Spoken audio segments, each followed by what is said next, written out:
A white waitress dumps water on a black woman, but she has no idea who she's just messed with. At first it seems like just another bad day at a roadside diner, until the door slams open and a roaring Harley engine shakes the ground. Every customer goes silent. The woman's husband storms in, and he's not just any man, he's the captain of the Hell's Angels. Now the waitress, already drowning in her own mistakes, finds herself face to face with a storm of fury. But instead of revenge, something completely unexpected happens. The woman she humiliated looks her in the eye and forgives her. That one act of grace sets off a chain of events no one saw coming. A small-town scandal, a second chance at life, and a friendship that defies every barrier. Because sometimes, the people we hurt the most are the very ones sent to save us. But can forgiveness really heal what hate destroyed? Or will the past come roaring back to burn them both? Drop a comment below and share which part of the world you're tuning in from today. If you enjoy stories like this, don't forget to subscribe for more. The afternoon sun baked the Arizona desert until the air itself shimmered. Heat waves danced off the cracked highway outside Maggie's diner, where the old neon sign buzzed weakly, half its letters burned out. Inside, the air conditioner struggled against the heat, rattling like a tin can full of nails. The smell of burnt bacon, cheap coffee, and cleaning spray hung thick in the air. Elizabeth Carter wiped sweat from her forehead with the back of her hand and glanced at the clock. Only 3 hours left in her shift, but it already felt like 3 lifetimes. The crowd was restless, truckers grumbling about gas prices, tourists complaining about the heat, and locals pretending not to stare at the clock like she was. Her sneakers stuck to the greasy tile floor with every step. The order window clanged as the cook shouted, "Order up, Liz." Yeah, she muttered under her breath, grabbing the heavy plates. The dishes trembled in her tired hands. She'd been on her feet since dawn, and her back screamed for mercy. But she didn't dare stop. Rent was late, her mother's medication was running low, and the diner's owner, Maggie, had already warned her. One more customer complaint, and she was gone. "Smile, Liz," Maggie said as she passed by with her ever-present coffee pot. "People don't tip grumpy faces." Elizabeth forced a smile that didn't reach her eyes. "Sure thing." But deep down, she felt like she was drowning. Every day was the same. Rude customers, endless shifts, and a hollow ache in her chest that never went away. Life had beaten her into someone she didn't recognize, someone hard, someone bitter. The bell above the door jingled. Elizabeth looked up, ready to fake another smile. A woman stepped inside, tall and graceful, wearing a simple blue dress and a calm expression that made her stand out among the dusty travelers. Her skin glowed in the afternoon light, a deep, rich brown that seemed to absorb the sunlight rather than reflect it.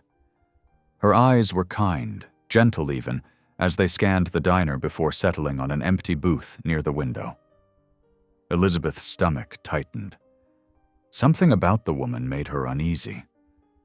Maybe it was her posture. Too straight, too dignified for a place like this. Or maybe it was because she looked like she didn't belong here, not in this small town where whispers followed anyone who was different. The woman smiled as Elizabeth approached. "Could I get a glass of water, please? It's been a long drive." Elizabeth nodded stiffly, pulling out her order pad, though she didn't need it. "Sure thing." She walked back to the counter, her mind churning. It wasn't the woman's fault she was tired or angry, but something about her calmness scraped at Elizabeth's nerves. That quiet grace, like she was unbothered by the world's ugliness, felt like a mirror showing Elizabeth everything she wasn't. Behind her, another customer snapped his fingers. "Hey, sweetheart. Been waiting 10 minutes for my check." Elizabeth clenched her jaw. "I'll be right there." She poured the water, gripping the glass tighter than she should have. Her hands were trembling, not just from exhaustion, but from the storm building inside her. Anger, shame, helplessness, the mix she'd carried for years. She turned back toward the booth, and in one careless motion the glass tipped. Ice and water splashed across the table and onto the woman's lap. A sharp gasp cut through the diner. For a heartbeat, no one moved. Elizabeth's heart lurched. "Oh my, I'm sorry, I didn't..." But the words stuck in her throat. She saw a few smirks from the counter. People who'd seen her lose her temper before. Her pride flared, and instead of apologizing again, she muttered, "Guess that's what happens when people don't watch where they sit." The woman looked down at her soaked dress, then up at Elizabeth. No anger, no shouting, just calm, steady eyes. "I forgive you," she said softly. The words hit harder than a slap. The diner fell silent, forks hovering midair, the cook peeking from the window. Elizabeth felt everyone's gaze burning into her. She wanted to disappear, but her pride wouldn't let her. "You don't have to," she started, but the woman was already standing. She took a few napkins from the dispenser, dabbed at her dress, and reached into her purse. She left a 20 on the table. "Thank you," she said kindly, her voice low but sure. "You have a blessed day." And then she walked out. The door closed behind her with a soft jingle, and the diner buzzed to life again, full of murmurs and judgment. "Can you believe that?" someone whispered. "Rude girl's done it again," said another. Maggie stormed over. "Liz, what was that? You trying to get us on the news?" Elizabeth swallowed hard. "It was an accident." "Didn't look like one." Maggie snatched the towel from her hand. "Clean it up and keep quiet." Elizabeth bent to wipe the floor, her cheeks burning. She didn't understand why she'd done it, why she'd let that flash of anger turn into something so ugly. The shame pressed down on her chest like a weight. She wanted to cry, but she wouldn't. Not here. Then the sound came. Engines, loud ones.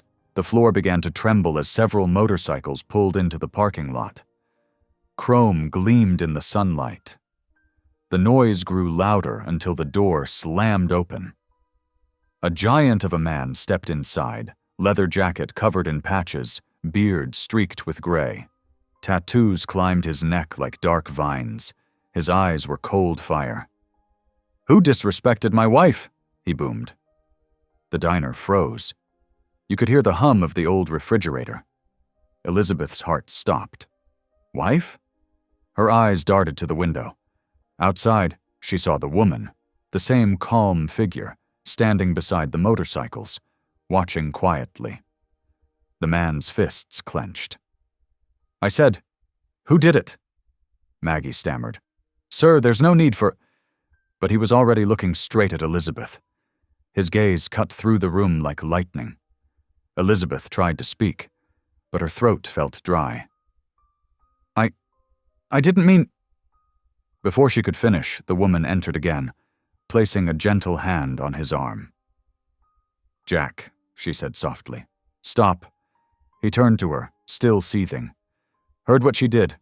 Nobody does that to you."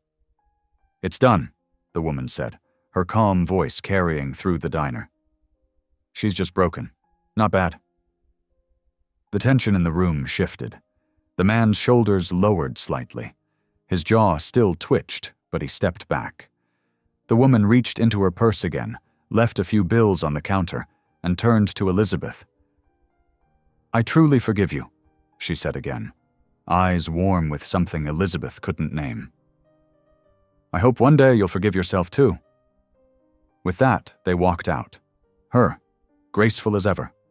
Him, like thunder contained. The door shut behind them. Only silence remained. Then Maggie whispered, "Lord have mercy." A teenager near the counter lowered his phone, eyes wide. I got the whole thing, he muttered. Elizabeth stared at him, horror dawning. You what? But it was too late. The boy was already posting. That night, Elizabeth sat alone in her dim apartment, scrolling through her phone. Her name was everywhere. Water Waitress, her picture, her mistake, comment after comment, mocking, cruel, relentless. Disgusting. Fire her. People like her don't change. She turned the screen off, shaking. Her mother coughed from the other room. Lizzie, what's going on, sweetheart? Elizabeth pressed her face into her hands. Nothing, Mom. Go back to sleep. Tears slid down her cheeks. She whispered to herself, I didn't mean to. But in her heart, she wasn't sure anymore if that was true. Outside, thunder rolled across the desert sky. Somewhere far down the highway, motorcycle engines faded into the distance, taking with them the last bit of peace she'd had left. Night pressed against the small apartment like a heavy blanket. The swamp cooler rattled in the window and blew warm air that smelled faintly of dust. Elizabeth sat on the edge of her old couch with the lights off, phone bright in her hand. The video had spread faster than she could think. There she was on every screen, the waitress who dumped water on a woman who had done nothing wrong. Her own face looked hard on camera, the way a person looks when they forget they still have a heart.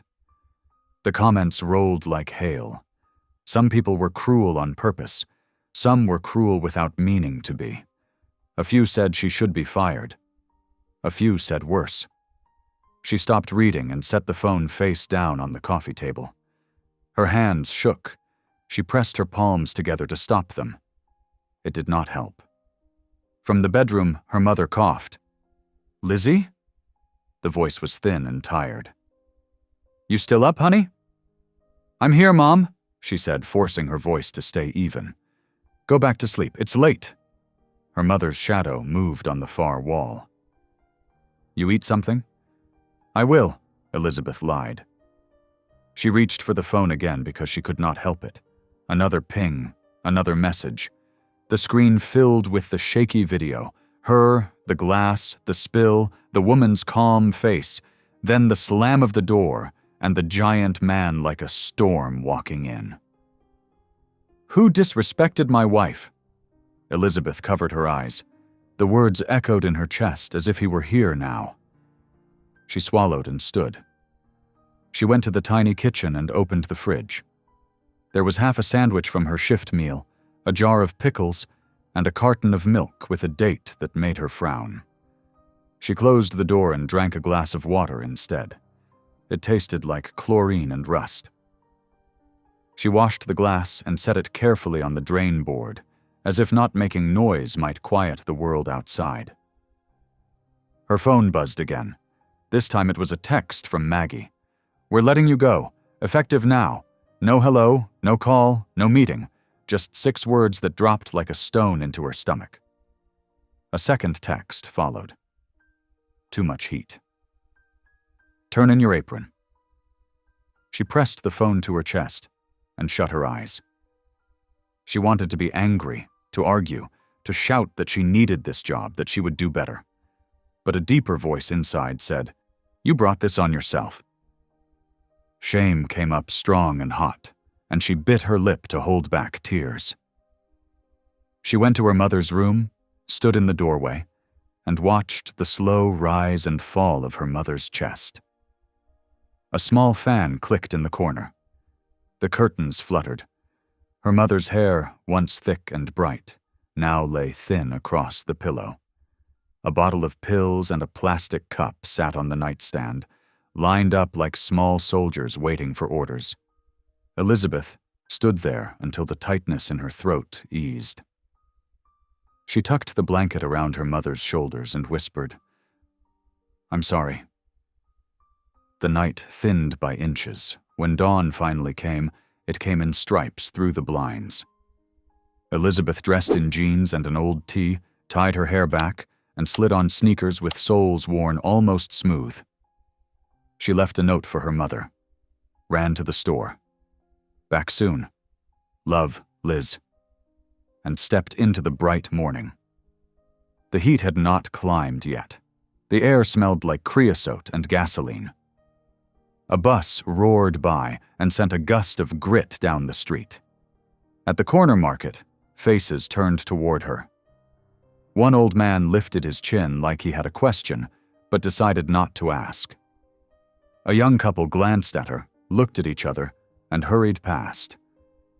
The girl whispered too loud, "That's her." The cashiers changed their smiles when they recognized Elizabeth. She kept her eyes on the floor tiles as she walked the aisles and picked up bread, eggs, and soup. Her hands shook as she counted cash at the register.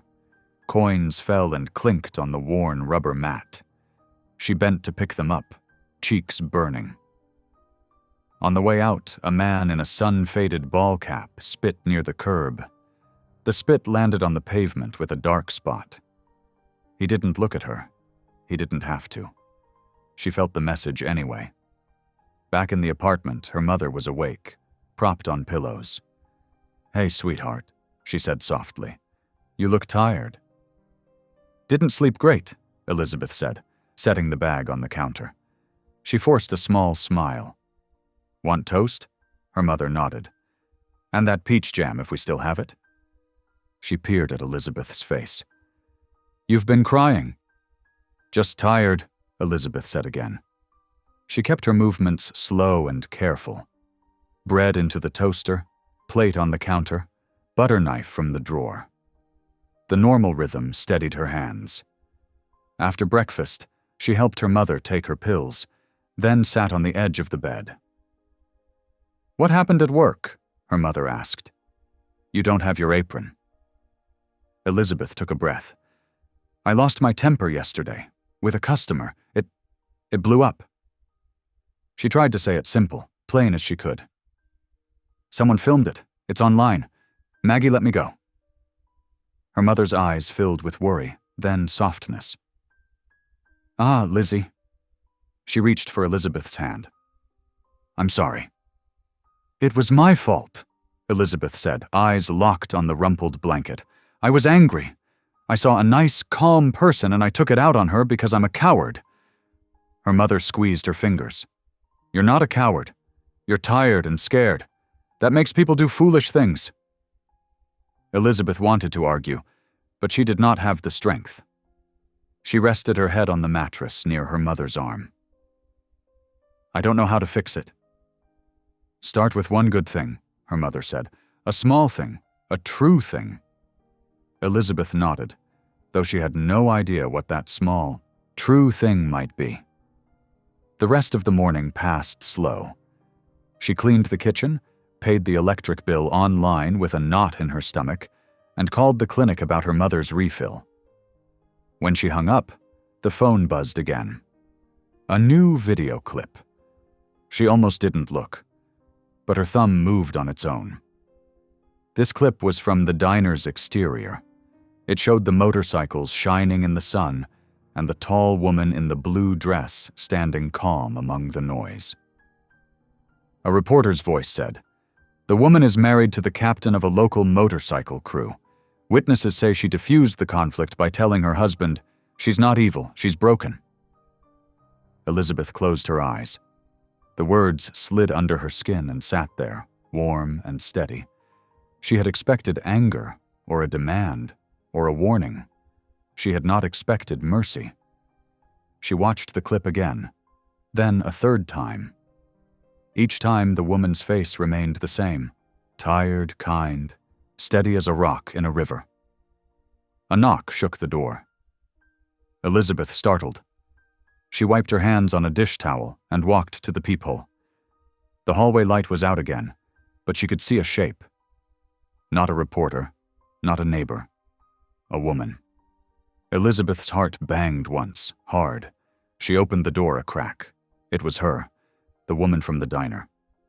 Up close, she looked even more collected, like a person who knew who she was and did not need to prove it. The blue dress was gone. She wore jeans, a white blouse, and a simple cross on a chain. Her eyes were steady and warm. "Hello?" the woman said gently. I'm Ruth. Elizabeth's throat went dry.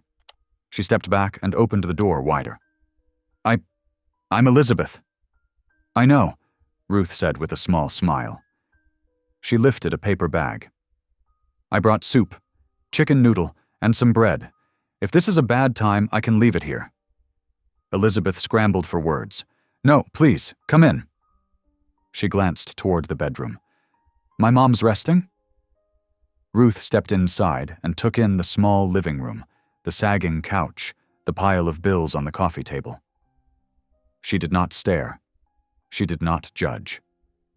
She moved like quiet water.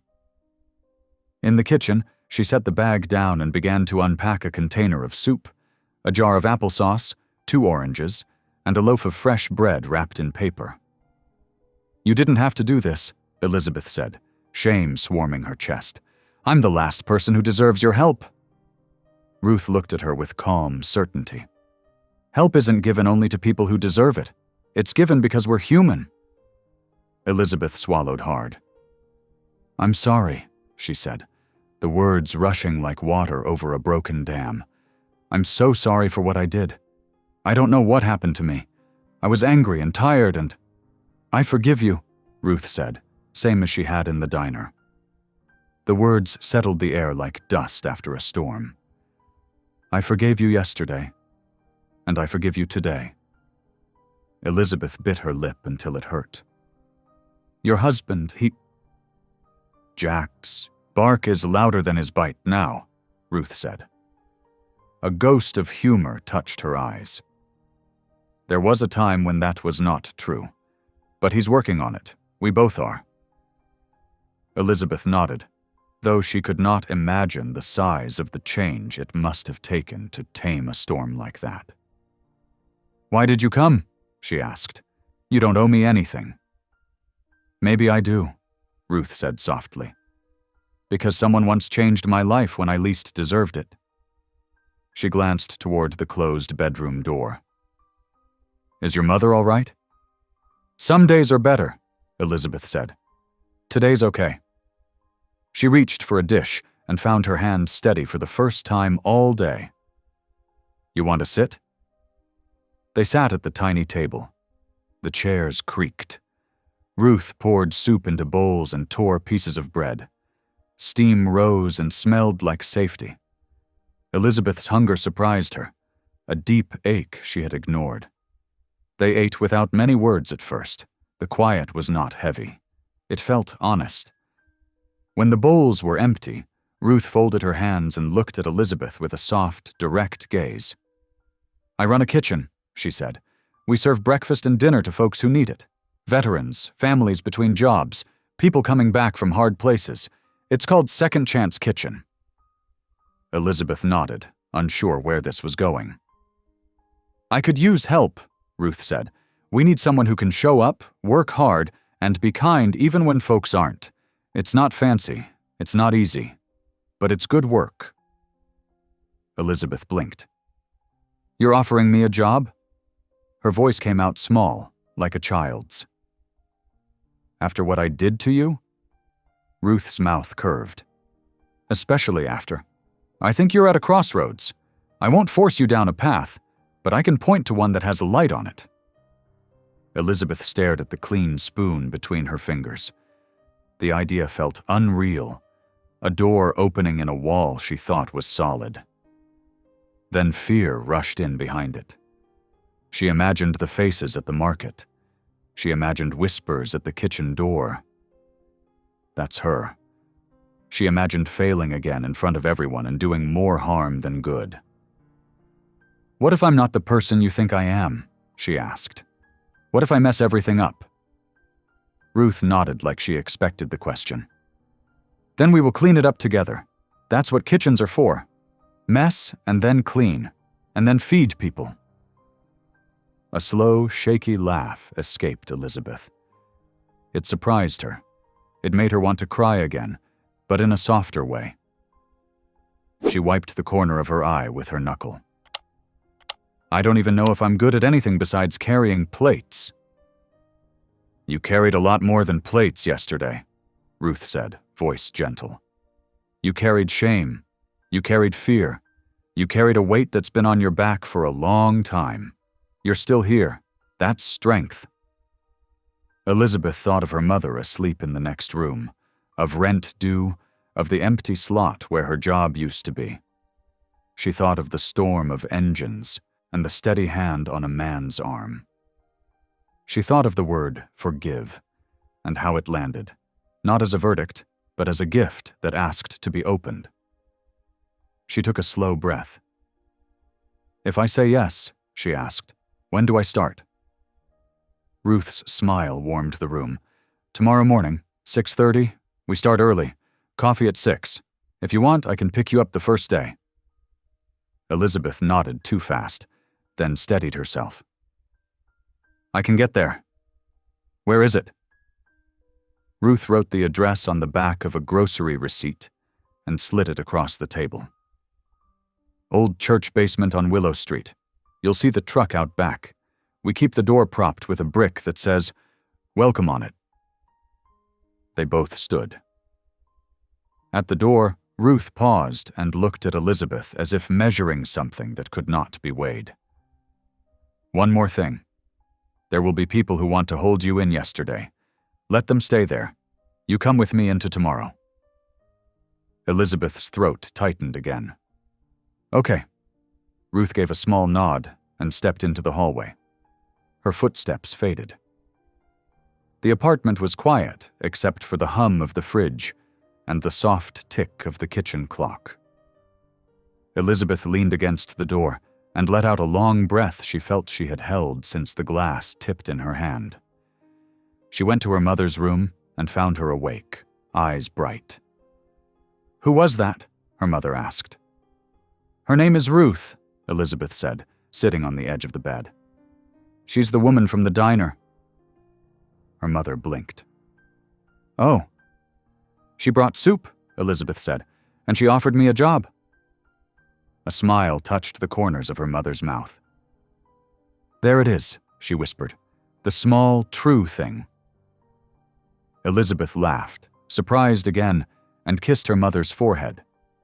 She washed the bowls, wrapped the rest of the bread, and set the oranges in a chipped blue bowl like they were gold. Late afternoon slid toward evening. Shadows stretched across the floor like long fingers. The sky went the color of a peach. She stood at the window for a long time and watched the town settle. Somewhere, a bike engine rolled by, low and steady, not a threat, but a heartbeat. Before bed, she set out her alarm, jeans, and a plain shirt. She tucked a clean towel into a bag and wrote another note for her mother. Starting a new job in the morning. We'll call it lunch. I love you. Sleep came slow but sweet. When the alarm buzzed at 5, she woke with a start and didn't hit snooze. She brushed her hair smooth and tied it back. She made coffee and drank it hot on the small balcony as pink light opened over the desert. Her hands still shook, but this time it felt like standing at the top of a tall ladder and looking out, not like falling. She locked the door, checked it twice, and headed down the stairs. The hallway smelled like cleaner and old carpet. The morning air felt fresh on her face. She walked to the bus stop at the corner, clutching the slip of paper with the address, as if it could guide not just her feet, but her whole life. The bus arrived with a sigh. She climbed aboard, sat by the window, and watched the town go by. The laundromat with the broken neon socks, the feed store with the faded rooster, the pawn shop with guitars in the window, all the small places holding people's big stories. She got off on Willow Street and followed the sidewalk to the old brick church with a chipped white cross. Behind it stood a box truck painted with big block letters. Second Chance Kitchen. Steam and voices drifted from a basement door propped with a brick that said, Welcome, just like Ruth had promised. Elizabeth took a breath and stepped inside. Morning crept in slow and bright through the old church's basement windows. The smell of coffee, soap, and baking bread filled the air. Elizabeth stood near the sink, sleeves rolled up, rinsing dishes as steam rose around her. She'd been at it for 2 hours already, learning to move in rhythm with the kitchen's hum. Voices filled the space, low laughter, the scrape of chairs, the shuffle of volunteers moving pans. Ruth moved easily among them, a steady presence in the noise. She showed Elizabeth how to slice onions without crying, how to stir soup so it wouldn't scorch. Each lesson came with a kind word or a small laugh. Elizabeth tried to smile back, but part of her still expected someone to tell her she didn't belong. By mid-morning, Ruth called a short break. They sat at a narrow table in the corner with paper cups of coffee. The rich smell of cinnamon rolls drifted from the ovens. "You're a quick learner," Ruth said with a small grin. Elizabeth shrugged, tracing the rim of her cup. "I've been serving people for years, just never this kind of serving." Ruth nodded. "This kind has a way of changing you." Elizabeth didn't answer. Her mind still buzzed with fear from the night before, the stares at the store, the messages that hadn't stopped. She felt her phone vibrate in her apron pocket. She ignored it, but Ruth's eyes softened. "You can check it if you need to," she said. Elizabeth shook her head. "It's nothing good." Ruth reached across the table and gently covered Elizabeth's hand. "Then it can wait. For now we're feeding people. That's good work, too." The day wore on, and Elizabeth began to feel a quiet pride settle in her chest. She ladled soup into bowls for veterans, smiled at children who came in holding their parents' hands, and scrubbed counters until they shone. For a few hours, the noise of her mistakes seemed far away. But the peace broke the moment she stepped outside that afternoon. The heat hit her first, then the voices. A small crowd had gathered near the curb, reporters with cameras and mics. "There she is," one shouted. "The waitress from the viral video." Elizabeth froze, her breath catching. Microphones thrust toward her face. The flash of cameras burned her eyes. "Do you have a statement? Is it true the biker's wife hired you? Do you think she's forgiven you, or is this just a publicity stunt?" Her chest tightened. She tried to speak, but no sound came out. Ruth appeared beside her like calm water breaking through fire. "That's enough," Ruth said firmly, her voice carrying authority without anger. "You all have your stories. This one's still being written." The reporters hesitated, then slowly backed off as Ruth guided Elizabeth back inside. Elizabeth's hands trembled. "I can't do this. They're everywhere." Ruth helped her sit on a stool. "They'll move on soon. News always does. But the truth will stay. Let's make sure yours is worth hearing." Elizabeth covered her face with her hands. "I ruined everything." Ruth shook her head. "You can't ruin what God's still building." That evening, Elizabeth returned home exhausted. The hallway smelled of cooking and laundry detergent. Her mother was on the couch, wrapped in a blanket, watching the news. "Lizzie," she said, muting the TV. "They were talking about that kitchen, about you." Elizabeth's stomach twisted. What did they say? Her mother's lips quirked into a faint smile. "They said the woman you hurt gave you a job. They called it a story of forgiveness. Folks online are arguing about it. Some think it's fake, some think it's brave." Elizabeth sat beside her, pulling her knees close. "I don't deserve any of it." Her mother reached over and smoothed a strand of hair behind Elizabeth's ear. "You keep doing the right thing, baby. Deserve doesn't matter as much as choice." They sat in silence. The television flickered in soft light across the living room. Elizabeth thought of Ruth's steady voice, of Diesel's fury, of the church kitchen that already felt like a place she didn't want to lose. Her phone buzzed again. This time, she looked. A new message from an unknown number, We saw you today. You'll never belong here. Stay away." Her fingers went cold. She deleted the message, but the chill stayed in her bones. The next morning, she returned to the kitchen early, trying to shake off the unease.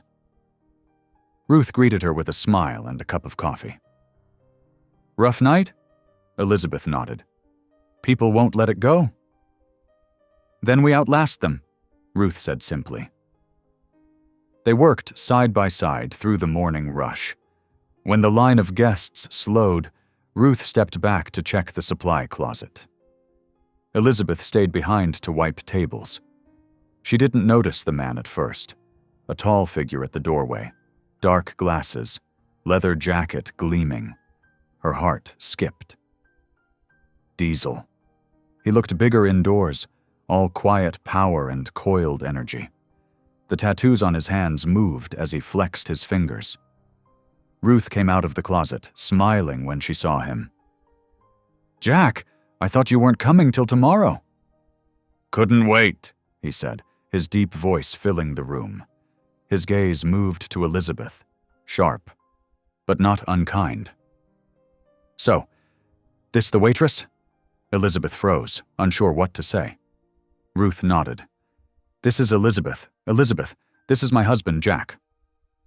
Diesel studied her for a long moment, then offered a gloved hand. "Heard you've been working hard." She hesitated, then shook it. His grip was firm, surprisingly warm. "Yes, sir," she said quietly. He chuckled. "Don't call me sir. Makes me sound respectable." Ruth laughed, the sound easing the tension. "He's helping with the food runs," she explained. "His crew's got the trucks and muscle we need." Elizabeth nodded. "Thank you for letting me help." Diesel shrugged. "My wife says you're learning. That's good enough for me." He turned toward the door. "We'll bring the first load next week." When he left, Ruth leaned on the counter and smiled. "He likes you." Elizabeth blinked. "That's liking me?" Ruth laughed again. "That's as good as it gets on day one." For the first time in days, Elizabeth laughed too. The sound felt strange, like finding a part of herself she thought was gone. That evening, she stood outside the church as the sun set, painting the sky in orange and pink streaks. Volunteers waved goodbye, and Ruth locked the door. "You did well today," Ruth said. "Proud of you." Elizabeth looked down at her hands, stained with soap and tomato sauce, and smiled. "It feels good to be useful again." Ruth nodded. "That's how healing starts, with small things done right." Elizabeth hesitated, then asked, "Why did you really forgive me?" Ruth turned towards the horizon, voice soft. "Because someone once forgave me when I least deserved it, and it changed everything." The words sank deep, like a seed finding soil. Elizabeth didn't ask more. She didn't need to. As Ruth's car drove away, Elizabeth lingered a moment longer in the quiet. The air smelled like dust and evening rain. Somewhere down the street, a motorcycle rumbled faintly before fading into silence. She walked home slowly, each step lighter than the one before. The world was still cruel in places, still watching, still whispering, but for the first time, she had something stronger than shame to carry with her. The next morning broke with a sharp, golden light pouring over the desert. Elizabeth's small alarm clock buzzed at 6. She turned it off before it could wake her mother and lay still for a moment, staring at the cracked ceiling. For the first time in a long time, the day didn't feel like something to survive. It felt like something waiting to be lived. She got up, made coffee, and buttered 2 slices of toast. Her mother's soft voice floated from the other room. "You going to that kitchen again?" "Yeah," Elizabeth said. "They need help with the breakfast shift." Her mother smiled faintly from her pillow. "I'm proud of you, Lizzie. Don't forget your lunch." Elizabeth kissed her forehead. "I'll be home by afternoon." She walked out the door into the cool morning air, her hair tied back neatly, her shoulders squared. The bus ride to Willow Street was quiet, filled with the hum of tires and the distant sound of a radio. She stared out the window, watching sunlight spill over the rooftops and telephone poles, trying to let go of the noise that still lived in her head. The comments, the whispers, the cruel laughter. When she arrived at Second Chance Kitchen, Ruth was already there, sleeves rolled up, stirring a pot that smelled of cinnamon and oatmeal. Diesel leaned against the truck outside, arms folded, talking to two of his biker friends about delivery routes. "Morning, sunshine," Ruth called cheerfully. "You're early." "Couldn't sleep much," Elizabeth said, pulling on an apron. "Figured I'd make myself useful." Ruth smiled, handing her a ladle. "Then you're in the right place." The first few hours passed in steady rhythm. Elizabeth worked the serving line, filling bowls with oatmeal and topping them with raisins. Veterans shuffled in wearing worn coats, mothers came with sleepy children, and older folks smiled as they took trays. Every thank you hit her like a warm spark. By noon, the kitchen quieted. Ruth leaned against the counter, sipping water. "You've got a good hand with people," she said. "They feel it when kindness is real." Elizabeth wiped her hands on her apron, embarrassed but touched. "Guess I'm still learning what that looks like." Ruth's eyes softened. "You're learning fast." She paused, then set her cup down. "I wanted to ask something." Elizabeth looked up, curious.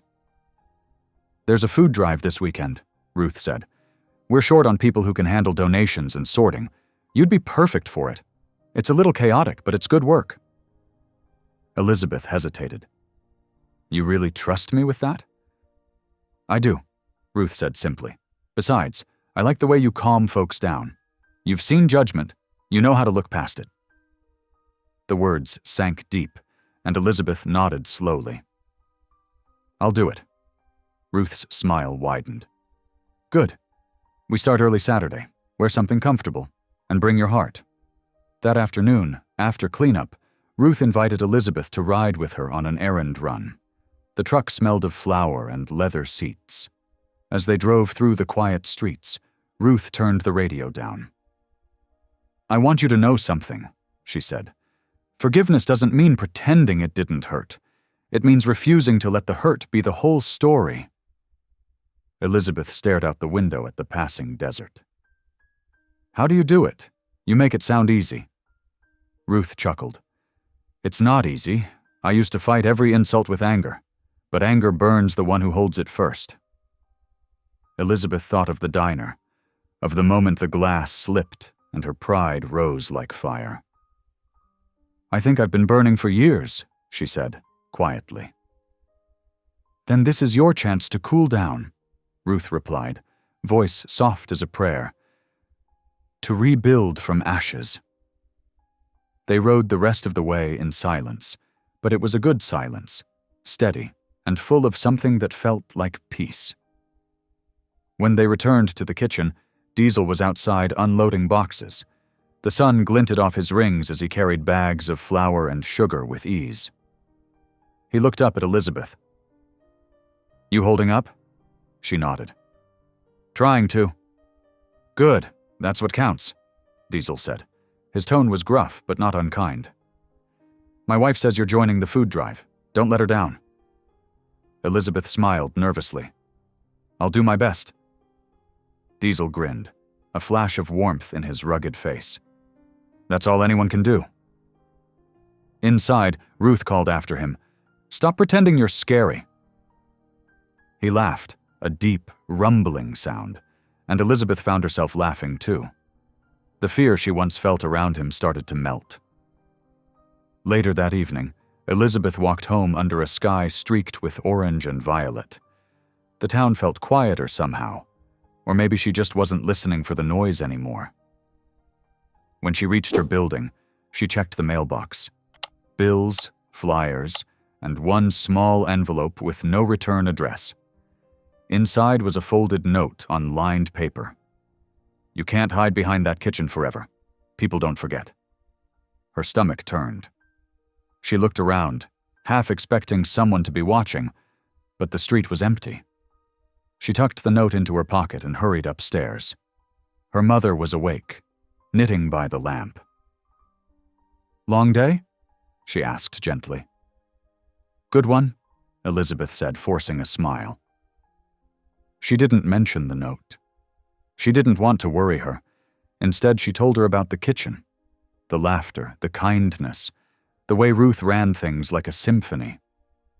As she spoke, the fear began to loosen its hold.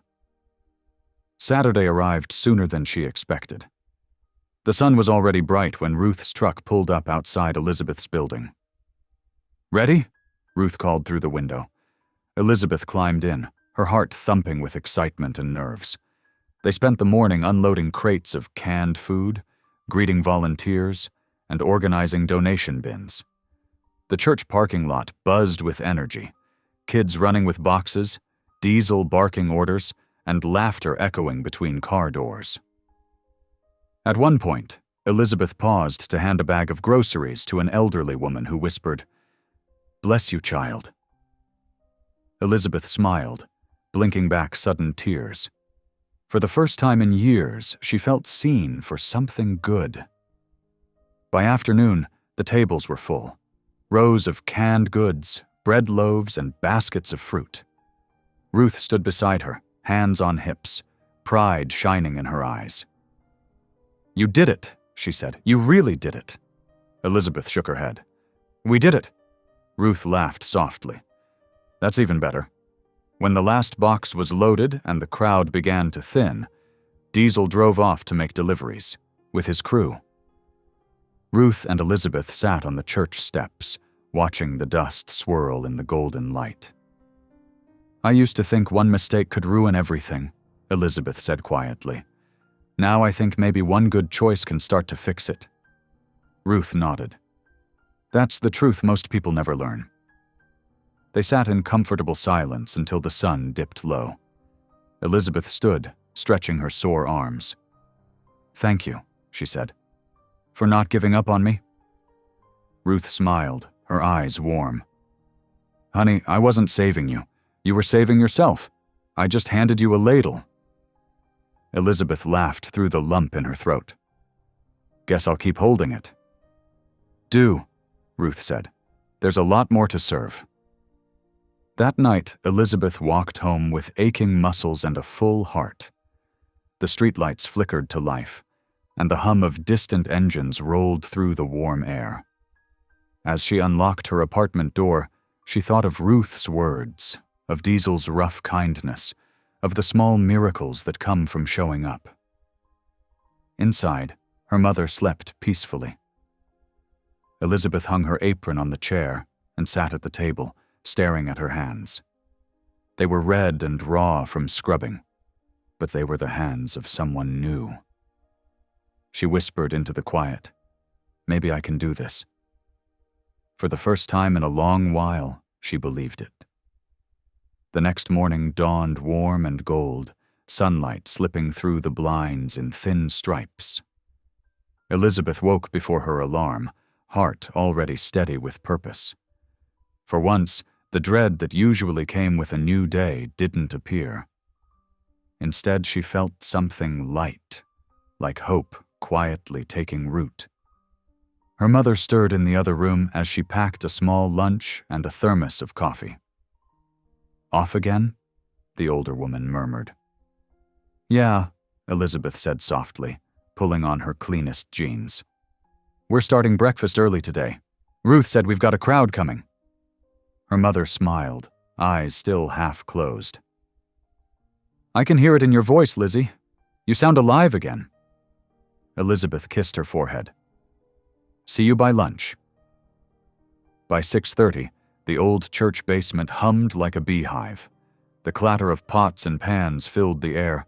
Steam curled up from giant pots of oatmeal and scrambled eggs. Diesel's crew had dropped off crates of bread before sunrise, and now volunteers lined the tables, slicing loaves, pouring juice, and humming along to the gospel song that played low on the radio. Elizabeth tied her apron and slipped into the rhythm. Her hands moved with purpose. Crack, stir, pour, wipe. The familiar order of kitchen work soothed her nerves. "Morning, sunshine," Mary Lou called from across the room, her gray curls tied up in a red bandana.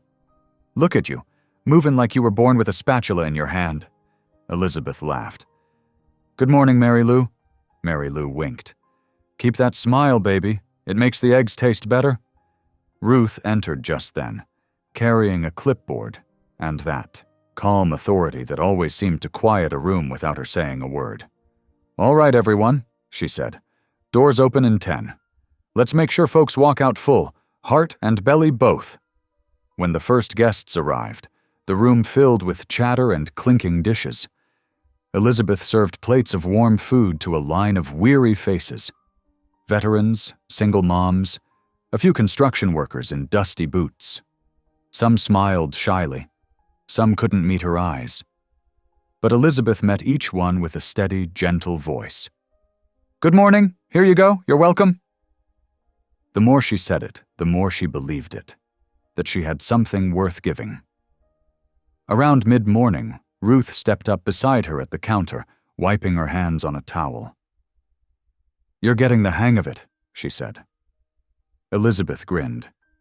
"Feels good to be needed again." Ruth tilted her head thoughtfully. "You always were needed. You just forgot for a while." Elizabeth looked down at the tray of food, blinking back the quick sting in her eyes. "Thank you for reminding me." Ruth smiled, then moved toward a table of children who had come in with their grandmother. Elizabeth watched her kneel beside them, listening carefully as they spoke, her laughter soft and warm. She wasn't just feeding people. She was seeing them. Something stirred in Elizabeth's chest, a quiet wish. Maybe one day I'll be like that. Later, after the rush died down, Elizabeth joined Mary Lou and Ruth for a quick break.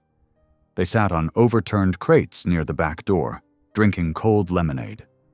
The sun poured through the doorway, dust motes glittering in the light. "So," Mary Lou said, "I heard you used to work at Maggie's diner. That woman still burning the bacon every morning?" Elizabeth chuckled. "Last I checked, yeah. She fired me, though, said I was bad for business." Mary Lou made a tisk sound. "Honey, sometimes you gotta lose a table to find your calling." Ruth nodded. "Pain's just life shaking loose what we don't need anymore." Elizabeth looked at them, both women strong in their own quiet ways, and felt something she hadn't in years. Belonging. When they went back inside, Ruth handed Elizabeth a clipboard. "Think you can handle inventory?" Elizabeth blinked. "You trust me with that?" "I do," Ruth said, eyes twinkling. "You've got a sharp mind. Let's use it." Elizabeth grinned and got to work. She counted cans, logged supplies, and sorted donations with a diligence that surprised even her. By the time she finished, the pantry gleamed like an orderly army of cans and boxes. Diesel showed up near the end of the shift, his boots thudding on the concrete. "Looks good in here," he said, glancing at the shelves. "Thanks," Elizabeth replied, trying not to sound nervous. He scratched his beard. "Ruth told me what you did with the food drive. That was solid." Elizabeth smiled faintly. "It wasn't just me." Diesel grunted. "Never is. But folks remember who showed up. Keep showing up." He gave her a nod before heading back outside. Ruth caught Elizabeth's small smile and said, "He's right, you know." Elizabeth laughed softly. "That's still strange to hear coming from a man like that." Ruth laughed too. Grace shows up in strange places. By late afternoon, the kitchen quieted. Volunteers left one by one, waving goodbyes. Elizabeth stayed to help Ruth mop the floors.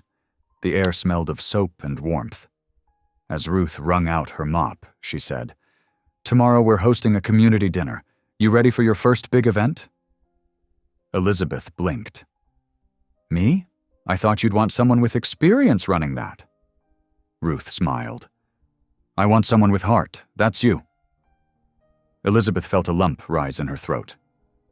"I'll do my best." Ruth touched her arm lightly. "That's all I ever ask." That evening, Elizabeth walked home, tired but light, the sky streaked pink and gold. Passing the old diner, she slowed her steps. Through the window, Maggie stood behind the counter, serving a customer. Their eyes met for half a second before Maggie looked away. Elizabeth didn't wave, but she smiled faintly. For once, she didn't feel anger, just distance and peace. When she got home, her mother was at the kitchen table, sorting old photos. "How was work?" she asked. "Good," Elizabeth said, hanging up her apron. "Really good." Her mother's eyes softened. "You look different, Lizzie." Elizabeth sat beside her, flipping through the pictures. Her father's crooked grin, her mother's young face, herself as a little girl holding a stuffed rabbit. "I feel different," she said quietly. They talked until the streetlights came on. Before bed, Elizabeth checked her phone. The hate messages had stopped coming. In their place were a few kind ones, people saying they'd seen her working at Second Chance Kitchen, that maybe folks could change after all. She put the phone down and whispered a quiet prayer she hadn't prayed in years. "Thank you." Then she climbed into bed, the soft hum of the ceiling fan lulling her to sleep. The next morning she'd wake early again, ready for the community dinner, ready to keep showing up. Because now she understood something Ruth had known all along.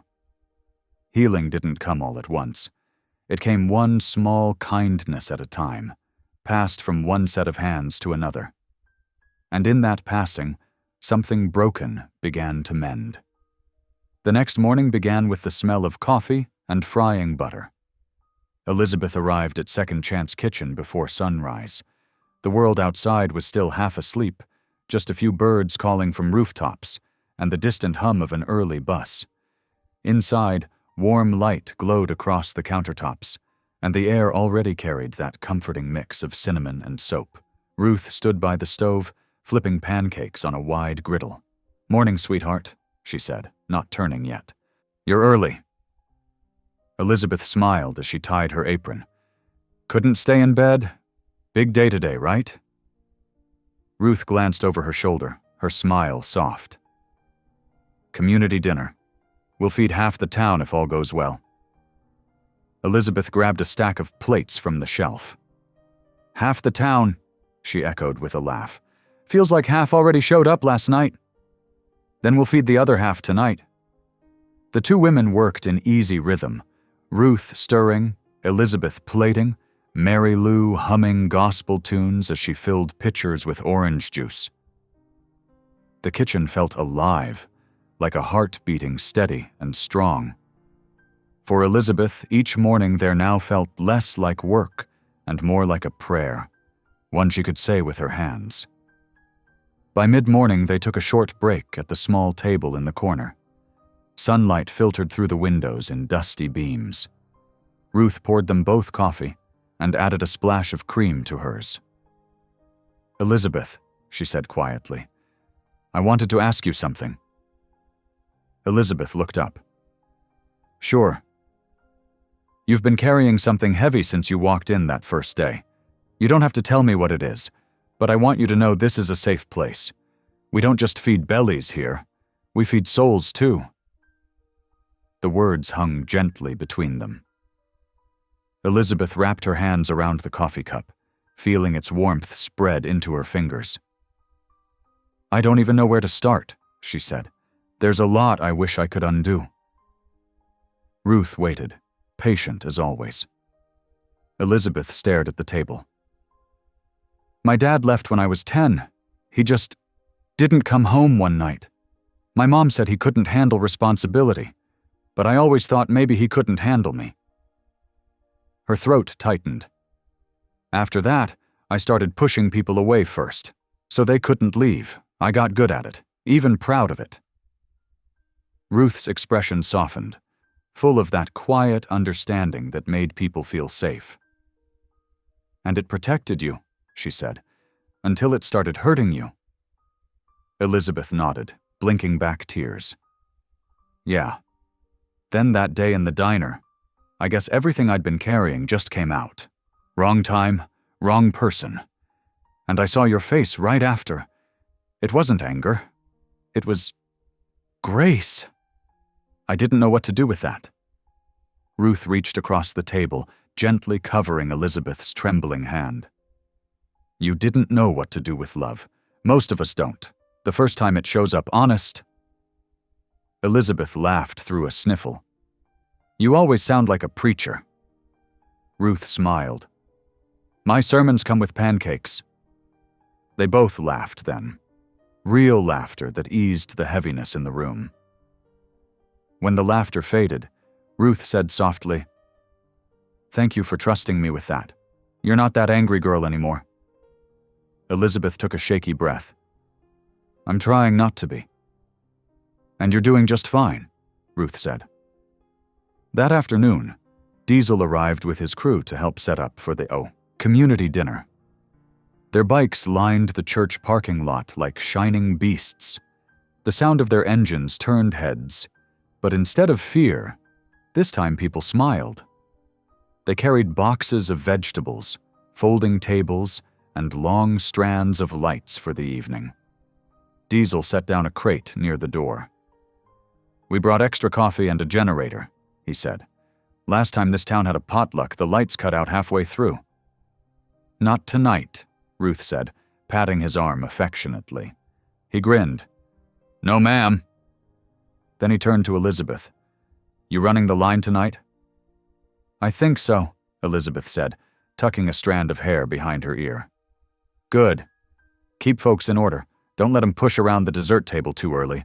People lose manners when pie's involved." Elizabeth laughed. "I'll remember that." Ruth shot him a look of mock warning. "You giving my volunteers orders again?"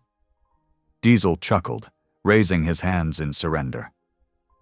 "Just advice, darling, just advice." Their playful banter drew smiles from the volunteers.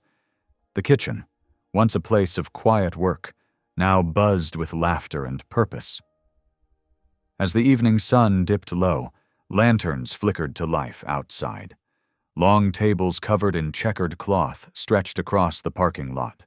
The smell of roasted chicken, baked beans, and apple pie filled the air.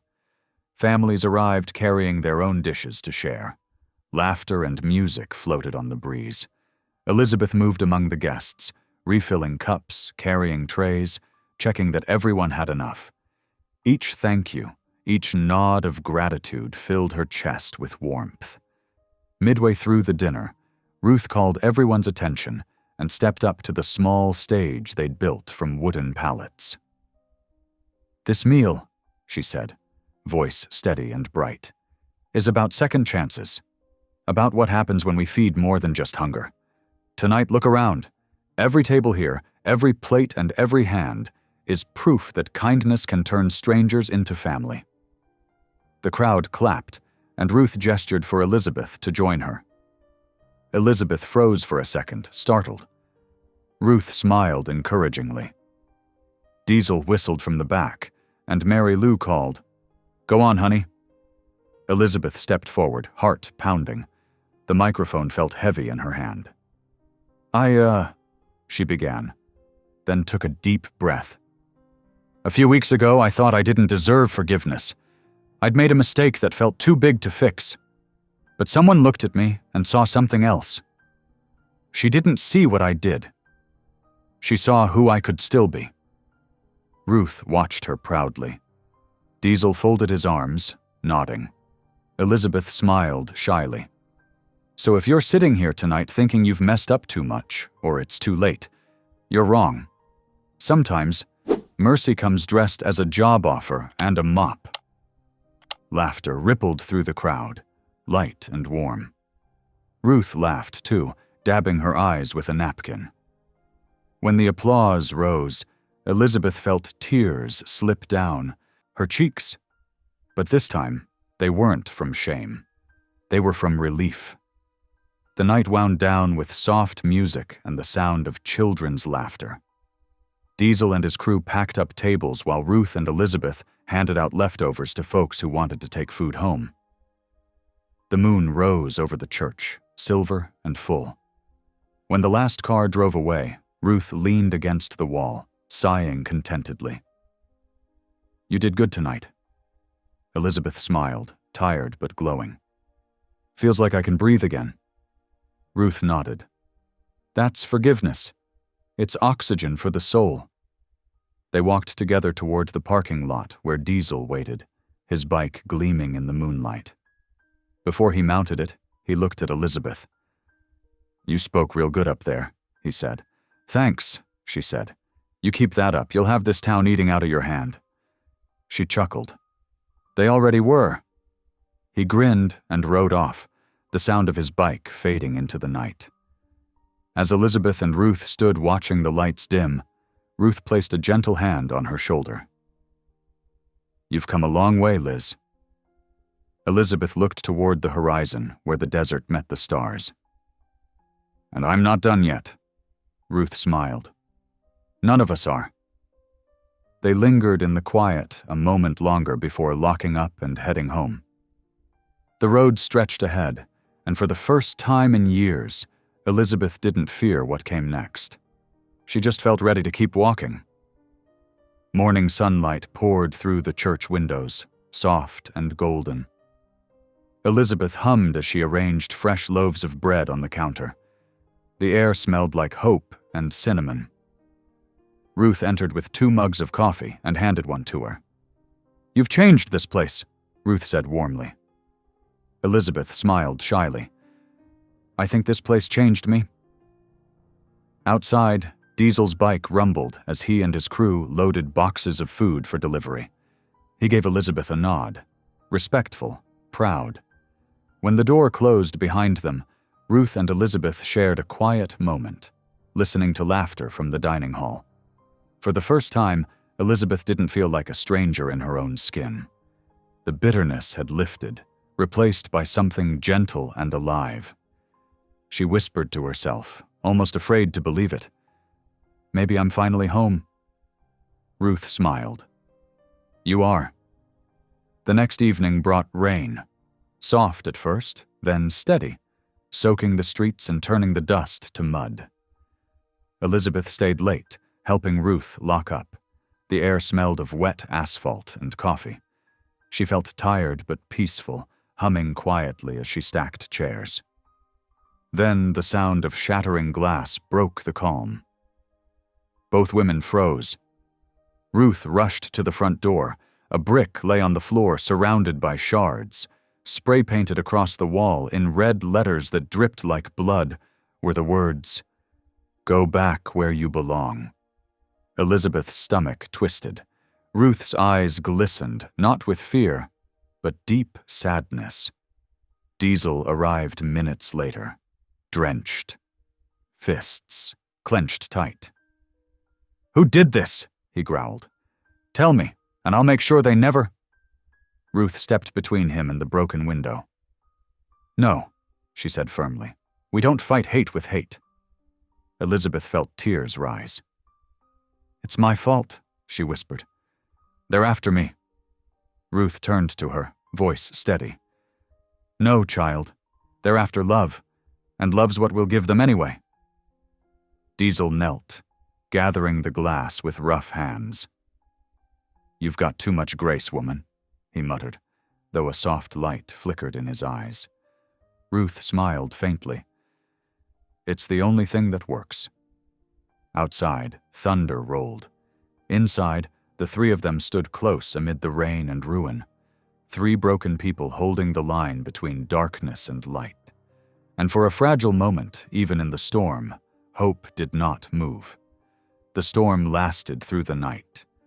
By morning, the rain had stopped, but the damage remained. broken glass, slurs on the wall, and a silence heavy as smoke. Ruth refused to close the kitchen. "If we hide," she said, "they win." Elizabeth helped sweep the floor, each scrape of the broom echoing in her chest. Diesel hadn't spoken since dawn. He moved like thunder bottled inside a man. When Ruth turned her back, he muttered, "I found out who did it." Elizabeth froze. "Jack, don't!" His jaw tightened. "They think they can scare her." "Fighting them won't change anything," she said softly. "But it could ruin everything Ruth built." For a long moment, he just breathed hard through his nose. Then he dropped the rag in his hand. "You sound just like her." That night, Ruth prayed over the broken window before leaving. Elizabeth stayed behind to finish mopping, the air thick with rain and worry. Outside, motorcycles roared to life. Diesel's crew heading into the dark. Elizabeth watched their taillights vanish down the road, her chest tightening with fear. She whispered into the empty kitchen, "Please, God, keep him from doing something he can't undo." When the lights flickered and went out, only the reflection of the painted words remained on the glass. "Love still stands." Elizabeth stood there trembling, realizing how close mercy and ruin sometimes stood side by side. Morning light crept through the broken window, faint and gray. Ruth arrived early, her face lined with worry. Diesel hadn't come home. His phone went straight to voicemail. Elizabeth tried to stay busy, scrubbing counters, stirring coffee, but every sound made her flinch. Finally, she said, "We have to find him." Ruth hesitated, eyes tired but steady. "If he's out there looking for trouble, the best thing we can do is pray he remembers who he is now." But prayer felt small against fear. Hours passed. News spread that a fight had broken out near a biker bar outside town. Elizabeth's stomach twisted. She grabbed her coat. "I'm going!" Ruth stopped her at the door. "Don't go chasing. Storms, Liz.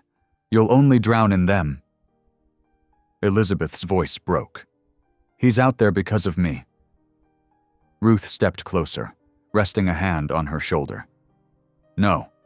He's out there because the world still tempts broken men to fix pain the old way. All we can do is stand ready when they come home." That night, Elizabeth sat by the dim stove flame, whispering a prayer she didn't remember learning. "Lord, bring him back safe. Bring peace where anger lives." Outside, thunder rolled again over the desert hills. And for the first time, Elizabeth doubted, not God's mercy, but whether her own heart could keep believing in it.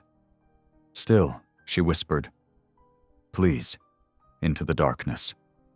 2 days later, Elizabeth pushed open the church doors.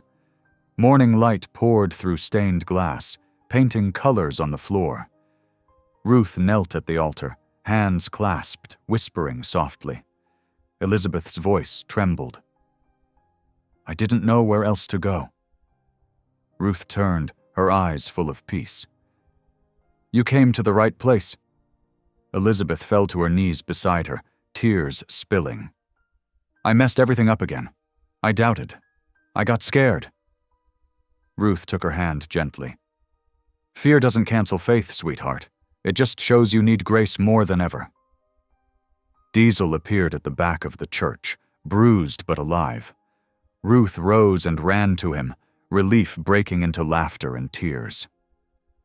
Together the three stood before the altar, a family not by blood but by forgiveness. In the stillness, hope felt close enough to touch. A month later, sunlight poured through the new windows of Second Chance Kitchen, scattering bright reflections across the freshly painted walls. The hateful graffiti was gone, replaced by a mural painted by neighborhood kids. Hands of every color forming a heart. The smell of bread and coffee drifted through the air as laughter filled the room again. Ruth stirred a pot of soup, while Elizabeth arranged loaves on the counter. Diesel stacked boxes near the pantry, humming softly to himself. The noise, the warmth, the shared purpose. It all felt like home. When the rush of guests finally slowed, Ruth filled 2 glasses of water and handed one to Elizabeth. "You've learned to serve with love now, huh?" she teased, eyes twinkling. Elizabeth smiled, emotion catching in her throat. "And you taught me what forgiveness tastes like." Diesel leaned against the doorway, arms crossed, his grin half hidden beneath his beard. "Tastes better than revenge ever did," he said. That evening, the 3 stood before their new diner, the Olive Branch. Its golden sign gleamed under the fading sun. Inside, the tables were filled. Veterans, families, children, all breaking bread together. Elizabeth looked around at the faces glowing in the warm light. "We did it," she whispered. Ruth slipped an arm around her shoulders. "No, sweetheart," she said softly. "We're still doing it. Every meal, every hand held, every person forgiven. That's how love grows.